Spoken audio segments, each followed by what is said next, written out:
Hello everyone, welcome to Dorothy Chia Piano, where I talk about all things piano teaching and piano learning.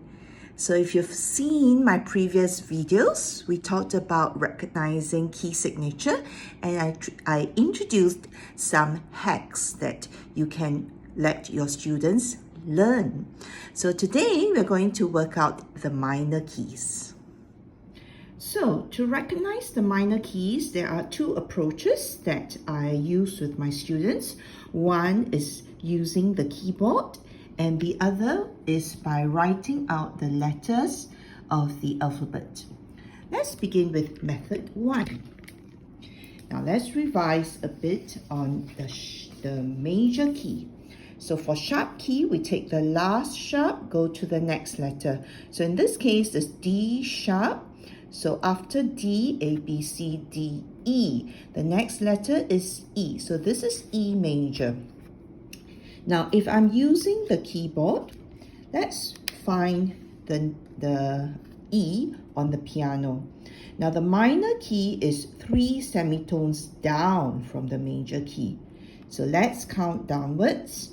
1, 2, 3. And we have C sharp. Okay, so the relative minor of E major is C sharp minor. Let's take another key. Take the last sharp, which is A, and go up one letter, which is B, and then this is B major. So using the keyboard method, let's go to B. Move down 3 semitones. 1, 2, 3. And here we have G sharp. So the relative minor of B major is G sharp minor. Let's review the flat keys. And for the flat keys, let me show you method 2. Okay, so let's take one that is 4 flats. All right, B, E, A, D. Now for flat keys, remember the second last flat names the key, so A flat major. So same thing, some students are more visual, looking at the letters of the alphabet.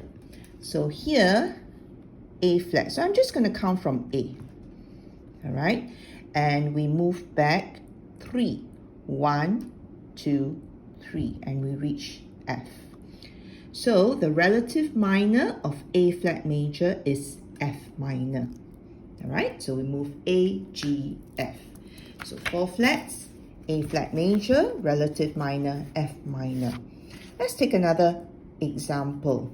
So here, second last flat is D flat. So this is the key signature of D flat major. So I'm just going to use D. All right, D flat. Okay, D. And count 3 steps down. 1, 2, 3. So I am on B. The relative minor of D flat major is D, C, B flat minor. Okay, the relative minor of D flat major is B flat minor. So here are the 2 methods that you can use with your students. Have you learned that yet? It doesn't really matter what method the student used to remember to work out the relative minor of the major key, as long as the system is consistently practiced and it works for that student, because that's the bottom line. They are doing the learning, and it is their job to find out something that works for them, and it is your job to give them a few methods that they can go about doing that. So enjoy. Happy teaching. Bye-bye.